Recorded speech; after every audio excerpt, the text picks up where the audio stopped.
Taste the Daily. இந்த நிகழ்விற்காக இந்த மாபெரும் ஒரு வரலாற்று சிறப்புமிக்க இந்த அரங்கத்தை நமக்கு வழங்கிய காங்கிரஸ் பேர் இயக்கத்திற்கும் தமிழ்நாடு காங்கிரஸ் தலைவர் அன்பு சகோதரர்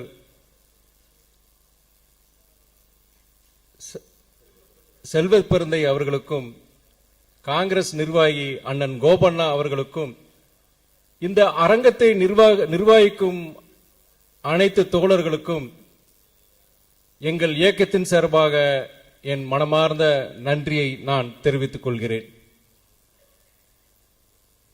பேரறிஞர் அண்ணாவின் 117வது பிறந்த நாள் நிகழ்வினை ஒருங்கிணைத்து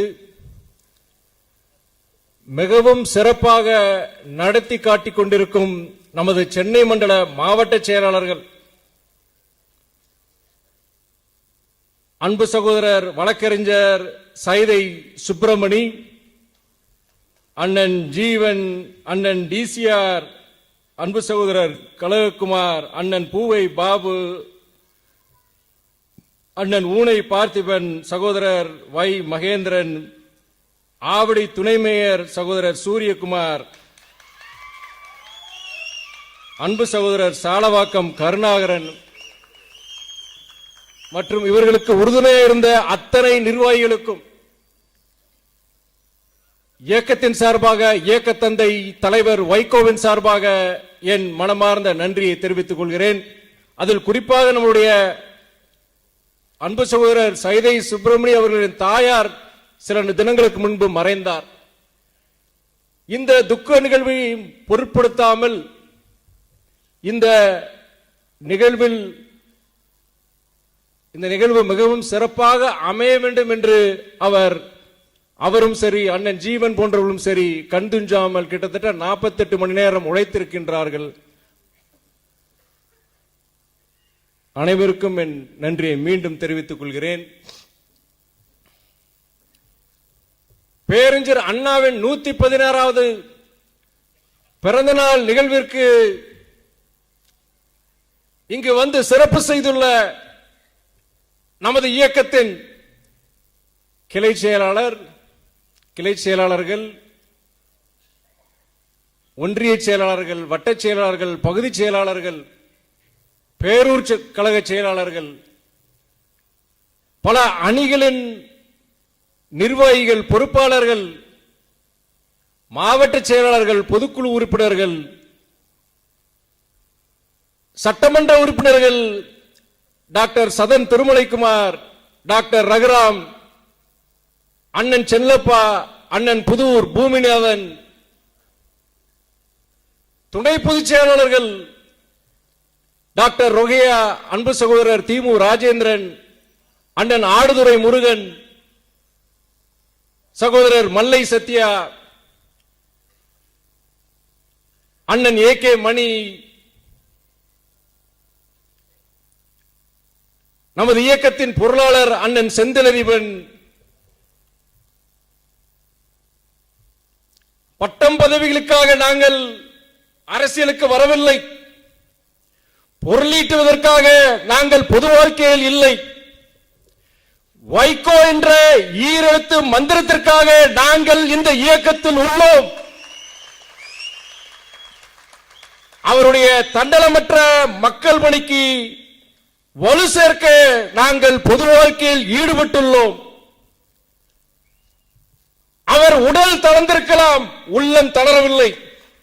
நேற்றும் இன்றும் இன்றைக்கும் அவர்தான் எங்கள் தலைவர், அவர்தான் எங்கள் உத்வேகம், அவர்தான் எங்கள் உயிர் மூச்சு, அவர்தான் எங்கள் ஹீரோ என்ற சித்தாந்தத்தோடு நினைத்து வாழும் இந்த இயக்கத்தின் இரத்த நாளங்களான மறுமலர்ச்சி திராவிட முன்னேற்ற கழகத்தின் தொண்டர்களே,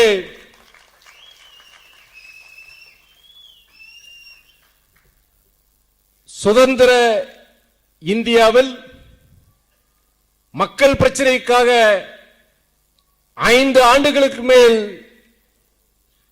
சிறைவாசம் அனுபவித்து திராவிட இயக்க தலைவர்கள் மக்கள் பிரச்சனைக்காக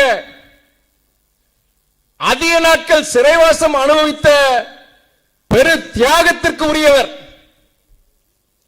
60 ஆண்டு அவருடைய பொது வாழ்க்கையில் தமிழ்நாட்டு மக்களின் வாழ்வாதாரங்களை காக்க, தாய்மொழியாம் தமிழ் மொழியை காக்க,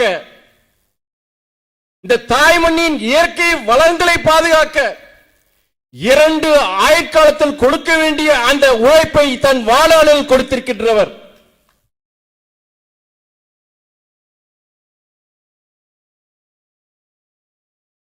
மகாத்மாவின் அகிம்சை வழி நடைபயண அரசியலை மீண்டும் இந்த நாட்டில் பின்பற்ற செய்தவர். 6 அடி உயரம், வசி இருக்கக்கூடிய அந்த தோற்றம், அந்த அகன்ற விரிந்த அந்த தோள்களில் அந்த கருப்பு துண்டு தவள,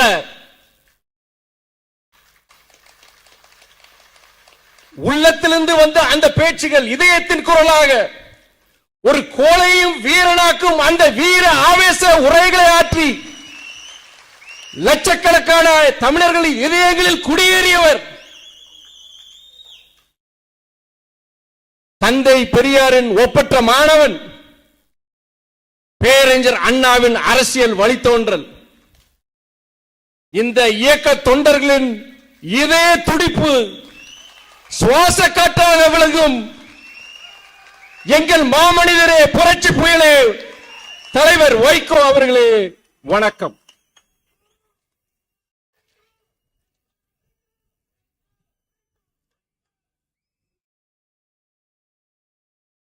பேரறிஞர் அண்ணாவின் 116வது பிறந்த நாள் விழா. கூட்டாட்சி முறையை ஒற்றையாட்சியாக்க முற்பட்ட போது அதை எதிர்க்கும் ஈட்டி முனை நாங்கள் என்று பேரறிஞர் அண்ணா அவர்கள் அன்று சொன்னார்.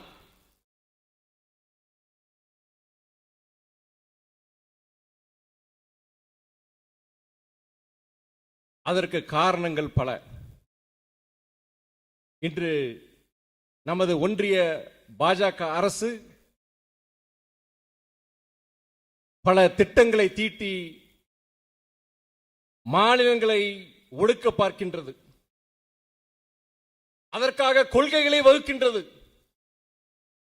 நிதி ஆதாரங்களை குவித்து தன் பக்கம் வைத்துக் கொள்கின்றது.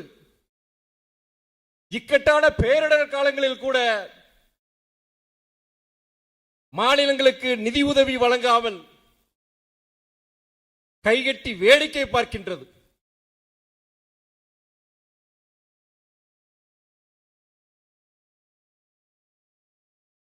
சென்ற ஆண்டு சென்னை மற்றும் தென் மாவட்டங்களில் புயல் மழை வெள்ளத்தால் பெரும் பாதிப்பு.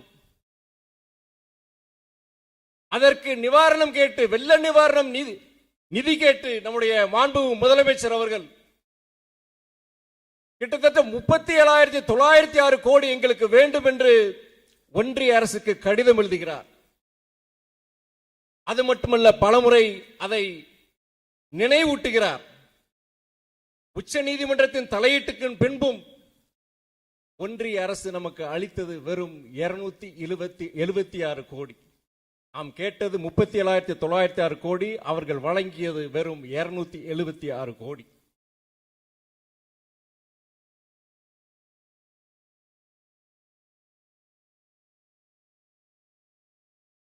ஆயிரத்தி 1987 ஆண்டு 9வது நிதி ஆணையம் வரி பகிர்வாக நம் தமிழ்நாட்டுக்கு அளித்தது கிட்டத்தட்ட 8 விழுக்காடு. தற்போது நடைமுறையில் உள்ள 15வது நிதி ஆணையம் நமக்கு வழங்குவது வெறும் 3.93 விழுக்காடு. கிட்டத்தட்ட பாதிக்கு மேல் அதை குறைத்து விட்டார்கள். நம் நாட்டின் மொத்த உள்நாட்டு உற்பத்தியில், ஜிடிபியில் நம் தமிழ்நாட்டின் பங்கு 8.87 விழுக்காடு. நம் நாட்டின் மொத்த ஏற்றுமதியில் தமிழ்நாட்டின் பங்கு 10 விழுக்காடு. நம் நாட்டின் இரண்டாவது பெரிய பொருளாதார மாநிலமாக விளங்குவது நம் தமிழ்நாடு. நம் நாட்டின் ஜனத்தொகையில் நம் பங்கு 6 விழுக்காடு. ஆனால் நமக்கு கிடைப்பது வெறும் 3.93 விழுக்காடு தான். நிதிநிலை அறிக்கையில் தமிழ்நாடு புறக்கணிக்கப்பட்டுள்ளது. சென்னை மெட்ரோ ரயில் 2ஆம் பாகத்திற்குண்டான நிதி மதிப்பீடு கிட்டத்தட்ட 63,000 கோடி. ஒன்றிய அரசின் பங்கு 0. அது மட்டுமல்ல, மதுரை, கோவை, திருச்சி போன்ற நகரங்களுக்கு மெட்ரோ ரயில் திட்டம் மறுக்கப்பட்டுள்ளது. 13 ஆண்டுகளுக்கு முன்பு அறிவிக்கப்பட்ட தமிழ்நாட்டின் புதிய ரயில் திட்டங்கள் இன்று வரை நிறைவேற்றப்படவில்லை.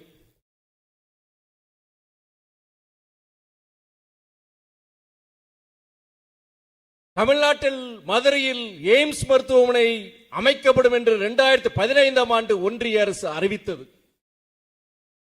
அதற்குண்டான அடிக்கல் நாட்டலை நமது பிரதமர் மோடி அவர்கள் 2019ஆம் ஆண்டு நிகழ்த்தினார். ஆனால் இன்று வரை அதுக்கு போதிய நிதி அவர்கள் ஒதுக்கவில்லை.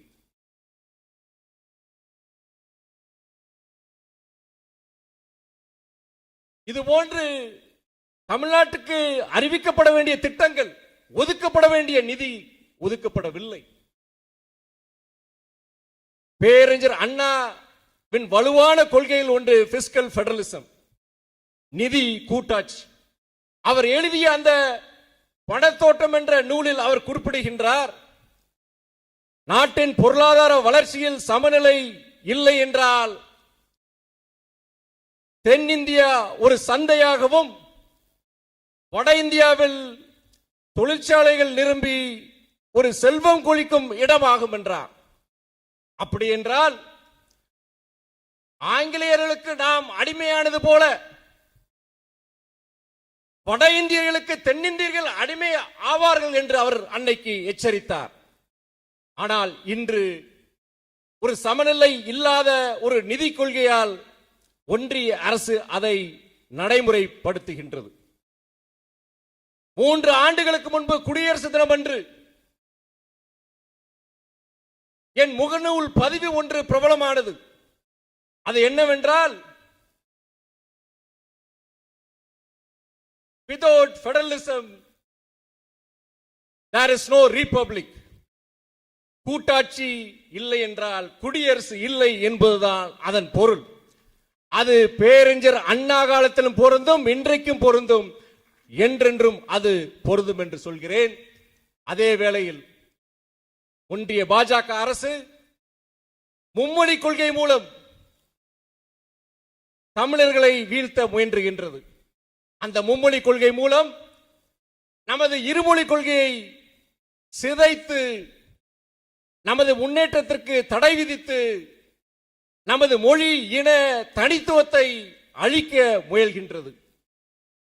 இதை உணர்ந்துதான் அன்று பேரறிஞர் அண்ணா அவர்கள் 1967 ஆட்சிக்கு வந்தவுடன் இருமொழி கொள்கையை சட்டமாக்கினார். இந்த மும்மொழி கொள்கையின் செயல் வடிவம்தான் தேசிய கல்விக் கொள்கை, நேஷனல் எஜுகேஷன் பாலிசி. மாநில பட்டியலில் இருக்க வேண்டிய அந்த கல்வியை கன்கரண்ட் லிஸ்டில் வைத்துக் கொண்டு தேசிய கல்விக் கொள்கை போன்ற கொள்கைகளை உருவாக்கி அதன் மூலம் இந்த மும்மொழி கொள்கையை நம்மிடம் திணிக்க பார்க்கின்றார்கள்.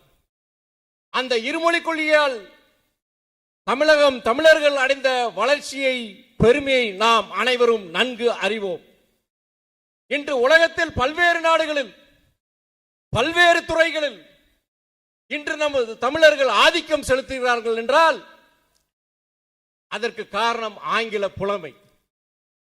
இன்றைக்கு உலகத்தினுடைய டாப் ஃபார்ச்சூன் 100 கம்பெனிஸ், உலகத்தின் மிகப்பெரிய 100 நிறுவனங்களில் முதன்மையான அதிகாரிகள் யார் என்று கேட்டால் அதில் தமிழர்கள் தான் இருக்கின்றார்கள். அதற்கு காரணம் திராவிட அரசியலின் இருமொழி கொள்கை. ஆனால் இந்த நொடி பொழுது வரை ஒன்றிய அரசு அந்த மும்மொழி கொள்கையை நம்மிடம் திணிக்க முயற்சிக்கின்றது. புதிய தேசிய கல்விக் கொள்கை, அந்த தேசிய கல்விக் கொள்கை மூலம் இந்த மும்மொழி கொள்கையை நம்மிடம் திணிக்க பார்க்கின்றது. நாம் அந்த தேசிய கொள்கை கல்விக் கொள்கையை நாம் முழுமையாக நாம் ஏற்க மறுப்பதால் சமக்ர சிக்ஷா அபியான் என்ற ஒன்றிய அரசின் திட்டம், அந்த திட்டத்தின்படி வழங்கப்பட வேண்டிய நிதி நமக்கு மறுக்கப்படுகின்றது. சென்ற ஆண்டு கிட்டத்தட்ட 249 கோடி நமக்கு வழங்கப்படவில்லை. இந்த ஆண்டு இந்த ஜூன் மாதம் வரை நமக்கு வழங்கப்பட வேண்டிய 500க்கும் மேற்பட்ட கோடி ரூபாய் நமக்கு வழங்கப்படவில்லை. இதற்காக நம்முடைய முதலமைச்சர் அண்ணன் தளபதி அவர்களின் வழிகாட்டுதலின்படி நமது பள்ளிக்கல்வித்துறை அமைச்சர் அன்பில் மகேஷ் பொய்யாமொழி அவர்கள் டெல்லிக்கு வந்து அங்கு நாடாளுமன்ற வளாகத்தில் உள்ள ஒன்றிய கல்வி அமைச்சர் திரு தர்மேந்திர பிரதான் அவர்களை சந்தித்து அவர் அந்த நிதியை வழங்குமாறு கேட்டார். நமது பள்ளிக்கல்வித்துறை அமைச்சர் சகோதரர் மகேஷ் அவர்கள் சொன்னார், அமைச்சர் சொல்கிறார், தமிழ் புதவன், புதுமை பெண், இல்லம் தேடி கல்வி, காலை உணவு திட்டம், கிட்டத்தட்ட 28,000 அரசு பள்ளிகளில் ஸ்மார்ட் வகுப்பறைகள் போன்ற இந்த சிறப்பான திட்டங்கள் மூலம் இந்தியாவிலேயே பள்ளிக்கல்வித்துறையில் தமிழகம் முதன்மை வகிக்கின்றது. சமக்ர சிக்ஷா அபியான் திட்டத்திற்குண்டான நோக்கத்தை நாங்கள் நிறைவேற்றிருக்கின்றோம். அப்படி இருக்க தேசிய கல்விக் கொள்கையை நாங்கள் ஏற்க மறுப்பதால் நீங்கள் நிதியை வழங்க மறுக்கிறீர்கள், தலைக்கும் காலுக்கும் முடிச்சு போடுகின்றீர்கள். எங்களுடைய தமிழக மாணவ செல்வங்களின் எதிர்காலம் கருதி தயவு செய்து இதில் அரசியல் பார்க்க வேண்டாம், நிதியை வழங்குங்கள் என்று நம்முடைய அமைச்சர் அன்பில் மகேஷ் பொய்யாமொழி அவர்கள் கேட்டார், வேண்டுகோள் விடுத்தார். அப்போது ஒன்றிய அமைச்சர் திரு தர்மேந்திர பிரதான் அவர்கள் குறுக்கிட்டு, நீங்கள் ஏன் மும்மொழி கொள்கையை எதிர்க்கின்றீர்கள், ஏன் இந்தியை எதிர்க்கின்றீர்கள், கிட்டத்தட்ட 40 ஆண்டு காலம் பின்தங்கி இருக்கின்றீர்கள், நீங்கள் தற்காலத்திற்கு வாங்கள் என்று சொன்னார். நானும் சில தமிழகத்தை சார்ந்த நாடாளுமன்ற உறுப்பினர்களும் அப்போது அந்த உரையாடலில் நாங்களும் கலந்து கொண்டோம். இது ஒரு தனி அமைச்சரின் அறையில் நாங்கள் பேசினோம். இதை அப்போது நான் அமைச்சர் சொன்ன பிறகு நான் அதை குறுக்கிட்டு, திராவிட இயக்கங்களின் முக்கியமான கொள்கை இருமொழி கொள்கை. இன்று உலகில் பல்வேறு நாடுகளில் பல்வேறு துறைகளில் தமிழர்கள் ஆதிக்கம் செலுத்துகிறார்கள் என்றால் அதற்கு காரணம் இருமொழி கொள்கை, திராவிட அரசியலின் இருமொழி கொள்கை தான் என்று நான் சொன்னேன். அது மட்டுமல்ல, 3வது மொழியை கற்பது தவறில்லை, நானும் ஒத்துக்கொள்கிறேன். ஆனால் தேசிய கல்விக் கொள்கையின்படி நீங்கள் சொல்கின்றீர்கள் அந்த 3வது மொழி ஒரு இந்திய மொழியைத்தான் இருக்க வேண்டும் என்று சொல்கின்றீர்கள். அது என்ன 3வது மொழி இந்திய மொழியாகத்தான் இருக்க வேண்டும் என்று? அப்போது ஒரு உதாரணமாக சொல்கின்றேன்.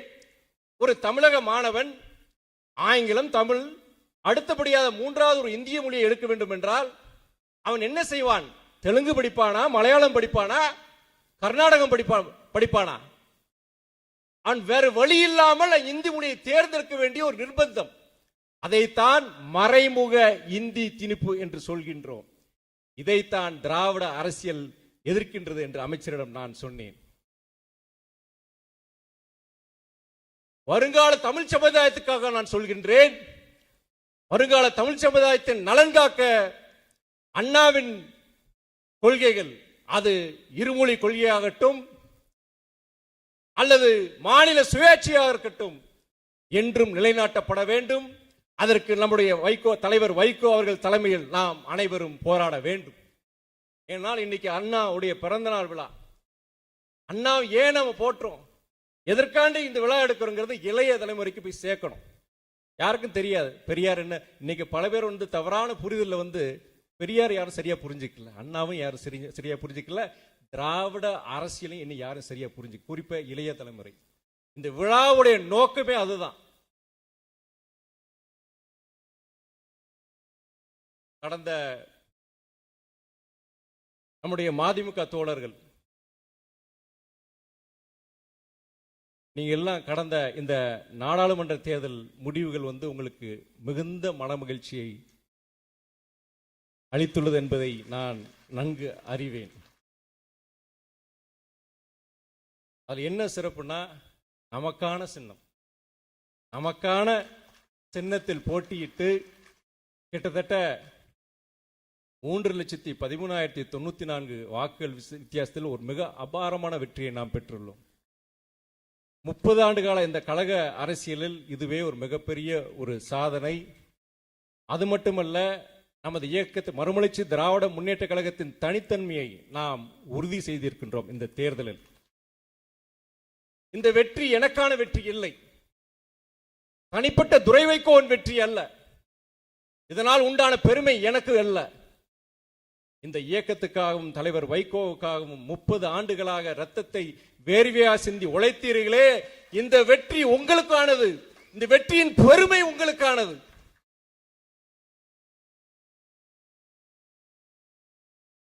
நான் ஜூன் 25ஆம் நாள் பதவியேற்ற பின் திருச்சி நாடாளுமன்ற தொகுதிக்கு உட்பட்ட கோரிக்கைகள் மட்டுமல்லாது தமிழ்நாட்டில் உள்ள அனைத்து மக்களுக்காக நான் பேசியிருக்கின்றேன். நான் என் கன்னி பேச்சில் நான் பேசும் பொழுது தமிழ்நாட்டில் உள்ள திருச்சி நாடாளுமன்ற தொகுதி மக்களின் சார்பாக நான் இங்கே வந்துள்ளேன். தந்தை பெரியாரின் பகுத்தறிவும் இறை நம்பிக்கையும் ஒரு சேர இருக்கும் தமிழ்நாட்டிலிருந்து நான் வந்திருக்கின்றேன். தன்மானமும் சுயமரியாதையும் இல்லை என்றால் மரணிப்பதே மேல் என்று நினைத்து வாழும் தமிழ் மக்கள் வாழும் பூமியிலிருந்து நான் வந்திருக்கின்றேன். விளிம்பு நிலை மக்களுக்கும் ஒடுக்கப்பட்ட மக்களுக்கும் கேடயமாக விளங்கும் சமூக நீதி தலைத்தோங்கும் தமிழ்நாட்டிலிருந்து நான் வந்திருக்கின்றேன். ஆங்கிலேய ஏகாதிபத்தை எதிர்த்து அண்ணன் தம்பிகளாக ஒன்றுபட்டு போரிட்டார்களே, வீரபாண்டிய கட்டபொம்மன், வீரன் சுந்தரலிங்கம், வெள்ளையத்தேவன், தானாதிபதி பிள்ளை போல சாதி மத அடையாளங்களை கடந்து அடக்குமுறைகளை எதிர்த்து போராடும் தமிழகத்திலிருந்து நான் வந்திருக்கின்றேன் என்று நான் குறிப்பிட்டு பேசினேன். நிதிநிலை அறிக்கையில் தமிழ்நாடு புறக்கணிக்கப்பட்ட பொழுது நான் சொன்னேன், சமூக நீதியும் மத சார்பின்மையும் நாங்கள் பின்பற்றுவதால் நிதி மறுக்கப்பட்டுள்ளதா?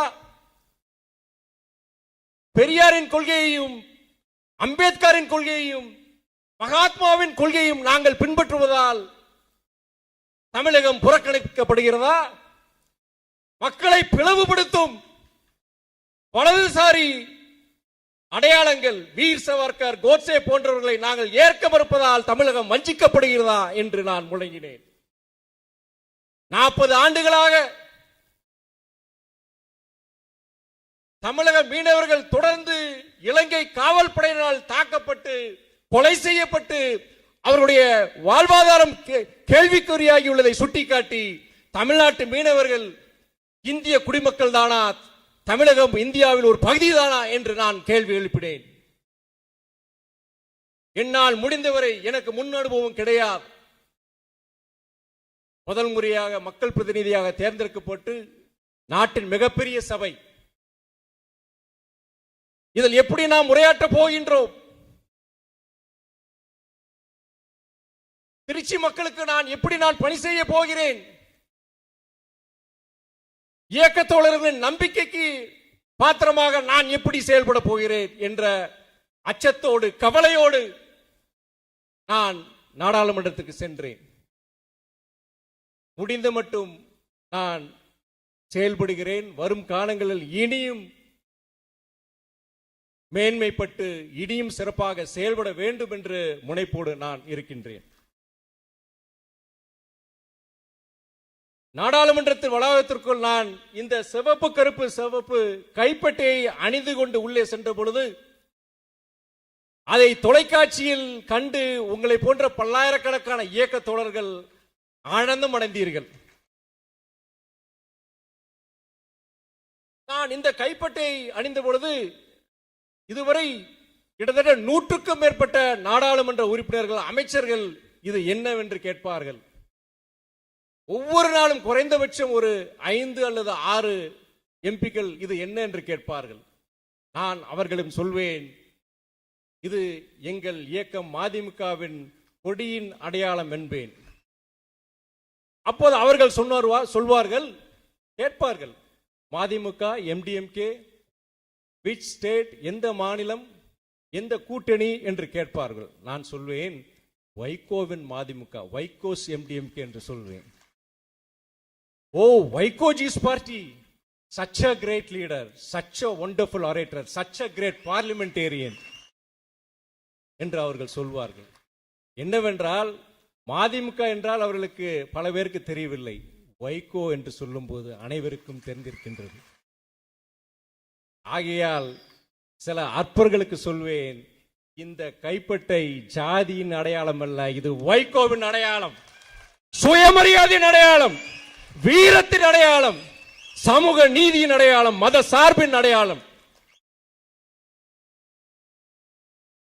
நான் அமைச்சர் தர்மேந்திர பிரதானுடன் உரையாடிய ஒரு நிகழ்வை நான் குறிப்பிட்டிருந்தேன். நான் நாடாளுமன்றத்தில் நுழைந்த போது முதல் வாரம் நான் நடந்து செல்கிறேன், அவர் எதிரில் வருகிறார். அப்போது என்னை பார்த்து கேட்கிறார், வாட் இஸ் தட் அப்படின்னு கேட்கிறத பார்த்து கேட்கிறார். எனக்கு அவர் யாருன்னு தெரியும், அவர் என்னை யாருன்னு தெரியாது. நான் சொல்றேன், நான் உங்ககிட்ட சொன்ன மாதிரி நான் சொல்லும் போது அதெல்லாம் தெரிஞ்சுக்கிட்டு நான் யாருன்னு தெரிஞ்சதுக்கு அப்புறம் அவ்வளவு என் மேல ஒரு அன்பு செலுத்துறாரு. அதுக்கப்புறம் மறுபடியும் ஒரு நிகழ்வு அவரை சந்திக்க நேரிடுகிறது. அப்போது நான் பெரிதும் மதிக்கும் அண்ணன் திருமா அவர்கள் என்ன பக்கத்தில் நான் நிற்கிறேன், அவர் அண்ணன் திருமா இருந்துக்கிட்டு என்னை அறிமுகப்படுத்த முயற்சி செய்கிறார். யாரு? தர்மேந்திர பிரதான் அவர்கள்ட்ட அறிமுகம் செய்ய முயற்சி பண்றார். அப்போ அமைச்சர் தர்மேந்திர பிரதான் சொல்றாரு, I know him, is Vaiko's son, such a great leader, such a great leader, 6 foot tall, with broad shoulders, with a black shawl in his shoulders. The way he used to roar like a tiger in parliament. The first time I saw him, I became a fan of Vaiko Ji ன்னு சொல்றார். தமிழ்ல சொல்றோம்னா அவர் அமைச்சர் சொன்னது அப்படியே சொல்ற, தமிழ்ல சொல்றேன் நான். 6 அடி உயரம், அந்த வசீகரக்கூடிய அந்த தோற்றம், அந்த அகன்ற விருந்த அந்த தோல்ல அந்த கருப்பு துண்டை மாட்டிட்டு புலி மாதிரி கர்ஜிப்பார்ல. 15 வருஷம் முன்னாடி தடவை பார்த்தேன், அவருடைய பெரிய ரசிகராகிட்டேன்னு அண்ணன் திருமா கிட்ட சொல்றாரு. இது என்னன்னா, அதுக்கப்புறம் இன்னொரு சம்பவம், ரயில்வே பட்ஜெட்டில் தமிழகத்திற்குரிய அந்த திட்டங்களும் நிதியும் மறுக்கப்பட்ட பொழுது அதை கண்டித்து நான் உரையாடுவதற்கு முன்பாக அமைச்சர் பொறுத்த வரைக்கும் அஸ்வினி வைஷ்ணவ், ரயில்வே துறை அமைச்சர் அஸ்வினி வைஷ்ணவ், நாங்க அடுத்து நீ ரெண்டு பேர் பேசுறதுக்கு அப்புறம் எனக்கு வாய்ப்பு வரப்போகுது. அமைச்சர் முன்னாடி உட்கார்ந்து இருக்கிறார். திடீர்னு அவர் அன்னைமா ரெஸ்ட் ரூம் போயிருப்பார் நினைக்கிறேன், அவர் சபையை விட்டு வெளியே போறார். நான் பார்த்தேன், டக்குன்னு ஓடி போய் அவரை போய் சந்திச்சேன். நான் ஓடி போய் சந்திச்சு, நான் வைகோவின் மகன் அப்படின்னு சொல்லிட்டு அவர் சொல்றேன். நான் அவர்கிட்ட, நீங்க எங்க தந்தை மேல அளவற்ற அன்பு கொண்டவர், பற்று கொண்டவர் எனக்கு நல்லா தெரியும். ஆனாலும் நாங்கள் திமுக தலைமையிலான கூட்டணியில் நாங்கள் இடம்பெற்றிருக்கிறோம். உங்களுடைய சித்தாந்தத்துக்கு எதிரானவர்கள் நாங்கள். அதுவும் குறிப்பா சமீபத்தில் நீங்க ரயில்வே பட்ஜெட்ல தமிழ்நாட்டுக்கு உண்டான நிதியும் திட்டங்களை நீங்க அறிவிக்காதனால அடுத்த சில நொடிகளில் நான் கண்டிச்சு நான் பேச போறேன். உங்க ஒன்றிய பாஜக அரசாங்கத்தையும் கண்டிக்க போறேன், உங்களுடைய ரயில்வே துறை அமைச்சகத்தையும் நான் கண்டிச்சு நான் பேச போறேன். தவறா நீங்க நினைச்சுக்க வேண்டாம்னு சொல்லி நான் சொல்றேன் அவர்கிட்ட. அப்போ அவர் சொல்றாரு, யாரு? அமைச்சர் அஸ்வினி வைஷ்ணவ். அவர் சொல்றாரு, வைகோஜி is a tallest leader, is a great leader who does not compromise on his ideology. I respect him for that. At the same time, I adore him like a father. You are like a brother to me. Go ahead and speak your mind ன்னு சொல்றார் அவர். தமிழ்ல சொல்றேன் நானு. அவர் சொல்றாரு, வைகோ தான் கொண்ட கொள்கைகளில் சமரசம் செய்யாத ஒரு லட்சியவாதி. அதற்காகத்தான் நான் அவரை மதிக்கின்றேன். அதே வேளையில் என் தந்தையை போல அவரை நான் நேசிக்கின்றேன். அவர் எனக்கு தந்தை போலனா, நீ எனக்கு தம்பி. உன் மனதை பட்டதை போல், உன் மனதில் பட்டதை நீ பேசு என்று வாழ்த்து என்னை அனுப்பினார் அமைச்சர் அஸ்வினி வைஷ்ணவ். இப்படி கூட்டணியில் இருக்கிற தலைவர்கள் மட்டுமல்ல, எதிர்முகாமில் உள்ள தலைவர்களும் போற்றும், ஒரு நாடு போற்றும் தலைவரை நாம் பெற்றிருக்கின்றோம். 60 ஆண்டு கால அவருடைய பொது வாழ்க்கையில இந்த தமிழ் சமூகத்திற்காக 2 ஆயுட்காலத்தில் கொடுக்கக்கூடிய அந்த உழைப்பை தன் வாழ்நாள் அவர் கொடுத்திருக்கிறார். தன் வாழ்நாள் முழுவதும் தந்தை பெரியார் பேரறிஞர் அண்ணாவின் கொள்கைகளுக்காக போராடிய ஒரு தலைவரை நாம் பெற்றிருக்கின்றோம். மகாபாரதத்தில் கர்ணனின் கொடை உள்ளம் படித்த ஒரு தலைவரை நாம் பெற்றிருக்கின்றோம். எல்லாம் வல்ல இறைவன் அல்லாவின் கருணை உள்ளம் கொண்ட தலைவரை நான் பெற்றிருக்கின்றோம். தனக்கு துரோகம் இழைக்கப் போகின்றான் என்று தெரிந்தும் அந்த யூதாசை மன்னித்து அன்பு மொழி பொழிந்தாரே, அந்த இயேசுநாதரின் உள்ளம் படைத்தவர் நம்மளுடைய தலைவர் அவர்கள். இந்த தூய உள்ளம் கொண்ட தலைவரின் லட்சியங்களை அவர் வாழ்நாளிலே அடைந்திட நாம் அனைவரும் போராடிட வேண்டும். பீனிக்ஸ் பறவை போல மீண்டெழுந்து தமிழக அரசியலில் தவிர்க்க முடியாத சக்தியாக, யாரும் மறுக்க முடியாத சக்தியாக மறுமலர்ச்சி திராவிட முன்னேற்ற கழகம் வலம் வர வேண்டும். தந்தை பெரியாரின் புகழ் வாழ்க, தந்தை பேரறிஞர் அண்ணாவின் புகழ் வாழ்க,